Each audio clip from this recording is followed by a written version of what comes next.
मेरे परिवार में फिर सवेरे से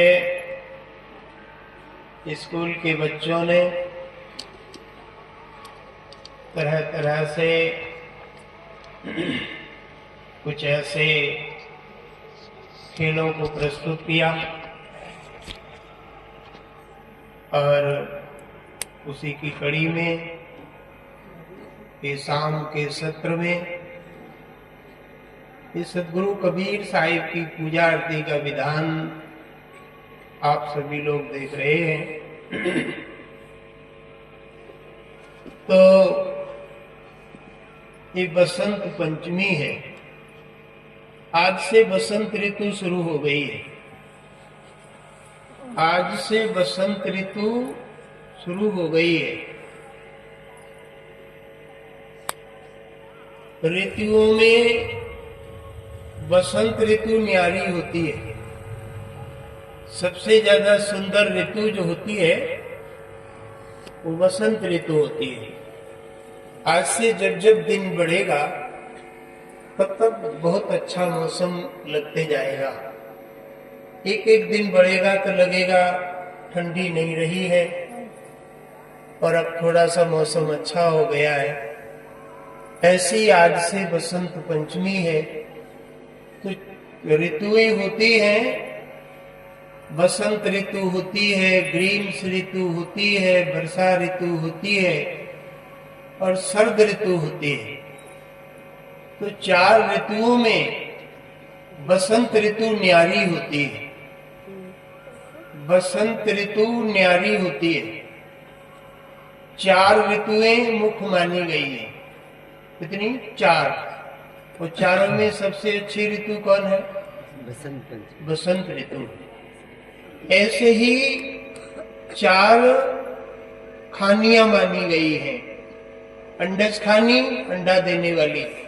पिंडज खानी, पशु जीव। उष्मज खानी, कीड़े मकोड़े। स्थावर खानी, पेड़ पौधे। कितनी खानियां? चार खानी है। उन खानियों के बीच में मनुष्य जो जीवन है वो वसंत ऋतु की तरह है। मनुष्य का जो जीवन है वो बसंत ऋतु की तरह है। जिसने बसंत ऋतु का आनंद न लिया तो फिर आगे जो ऋतुएं आएंगी वो इतनी सुंदर नहीं आएंगी। उनमें कोई ना कोई दुख होगा, नहीं होगा। ये बसंत ऋतु निकल जाएगी तो ग्रीष्म ऋतु आएगी। तो गर्मी में लोग परेशान रहते हैं। उसके बाद वर्षा ऋतु आती है, उसमें भी परेशान रहते हैं। और फिर शरद ऋतु आ जाती है, उसमें भी लोग परेशान रहते हैं। ऐसे ही मनुष्य जीवन में, मनुष्य जीवन से आत्मा छूट गई तो ऐसी योनियों में जाकर गिरेगी। उन योनियों में उसे सुख न मिलेगा। मिलेगा? ही नहीं मिलेगा। बसंत ऋतु निकल गई तो और ऋतुओं में आनंद नहीं आएगा। और मनुष्य योनि छूट गई तो पशु योनि में आनंद आएगा? कदापि नहीं आएगा। कीड़े मकोड़ों की योनि में चले गए तो आनंद आएगा? पेड़ पौधों की योनि में चले गए तो आनंद आएगा? नहीं आएगा। जब चाहोगे तो काट लिए जाओगे। पेड़ की योनि में चले गए तो जब चाहोगे तो कट जाओगे।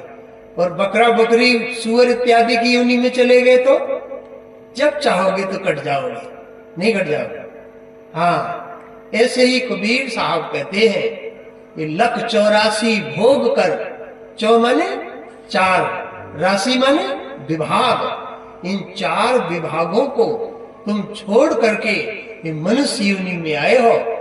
चार दुख की खानियां तुमने झेली हैं। उन चार खानियों से झेलते हुए ये मनुष्य जीवन में आए हो। ऐसे ही तुमने पीछे ऋतुओं को दुख उठाया है और बसंत ऋतु आई है।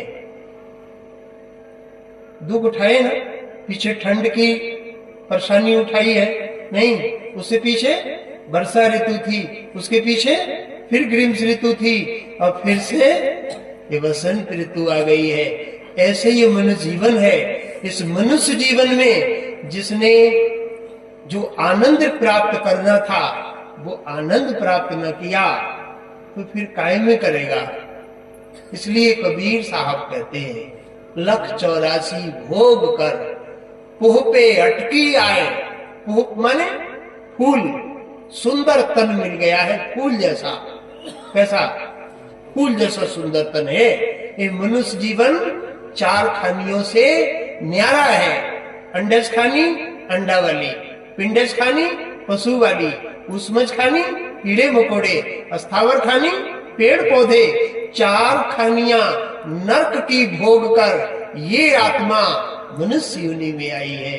और मनुष्य योनि में वो मालिक का भजन न किया, जिसने अच्छे भले काम न किए, तो फिर से नरक में चली जाएगी। जैसे बसंत ऋतु का आनंद न लिया, बसंत ऋतु में बसंत ऋतु में कुछ लोगों को नींद ज्यादा आती है। नींद ज्यादा आती है क्यों? कि ऋतु अच्छी होती है, इसलिए वो सोता बहुत है कि ऐसी ऋतु फिर नहीं मिलेगी, इसलिए सो लेता हूं। कबीर साहब कहते हैं ये मनुष्य रूपी बसंत ऋतु में तुम्हें मिल गई और तुम इसमें सो गए। सो गए तो फिर जो सो गएगा सो खोवेगा, जो जागेगा वही पावेगा। ऐसे कबीर साहब कहते हैं मनुष्य जीवन में जो सो गया फिर उसे बसंत ऋतु का आनंद नहीं मिलेगा। बसंत ऋतु में सो गया तो जो आनंद बसंत ऋतु का है वो और ऋतुओं में ना होगा। जो आनंद मनुष्य जीवन में है वो फिर अन्य योनियों में ना होगा।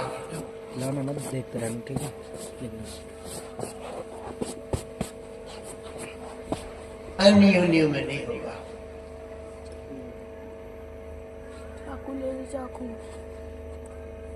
अब चले जाओ जल्दी जी। अब जल्दी मुंह ना दिखाइए।